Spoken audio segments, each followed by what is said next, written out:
mental wealth and leadership. Imagine that mental wealth alone is responsible for becoming a leader. And becoming a good manager, you need to have your mental wealth well. But direction of both are different. If you want to become a manager, and then you should know your eligibility and the current efficiency, and then decide that you want to become manager, then what area you would like to work on. That manager who is doing running around, or the manager who is sitting and guiding, or the manager who is just managing, cannot guide but can implement best, taking instructions from the top and getting them implemented down.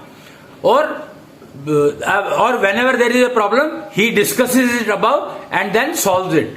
Or the manager who can solve the problem then and there of the workers or the employees. And leader. For leader, you are not supposed to manage. Leaders cannot manage. Leaders guide. They say, do this, it has to work.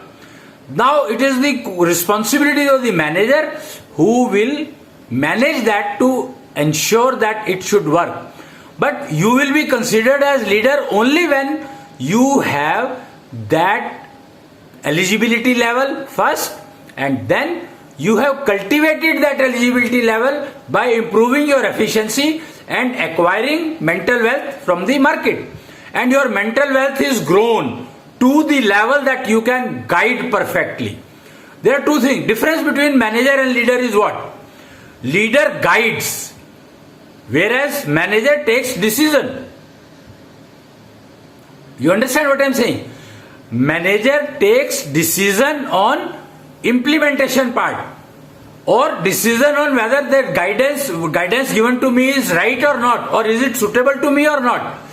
The manager does that. But leader, true leaders only guide, follow this path and you will definitely succeed. So you have to understand your eligibility level.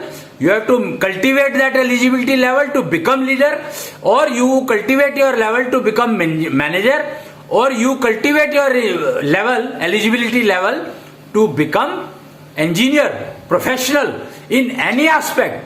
All aspects need eligibility level. As you know that if you want to admission in IIT, then you have to have that eligibility level to get into IIT. Not only that, you have to cultivate your eligibility so that when placement takes place, you get the best, or you get what you want. Not, what you want is the best, not that whatever anybody is saying is the best. No, best for you is what you want and you get. For that you have to cultivate your eligibility level, and your efficiency build-up is necessary. And then acquiring the mental wealth and maintaining it and investing it at right time. All the three factors are very, very important minded. So decide you want to become leader, then cultivate your eligibility level in that direction and start acquiring efficiency, start building efficiency at that pace to achieve your target in time, and invest your mental wealth actually well in time. वो एक शब्द आता है ज्योतिष में, मुहूर्त, मतलब right time, the action if you take 50% job is done. कहते हैं ना कि good start is half job done. Good start is half job done, and that good start is looking for right time to hit the hammer on the rod. Iron is hot, but you should know at what heat you have to hit the iron to make it a perfect sword. That is the key.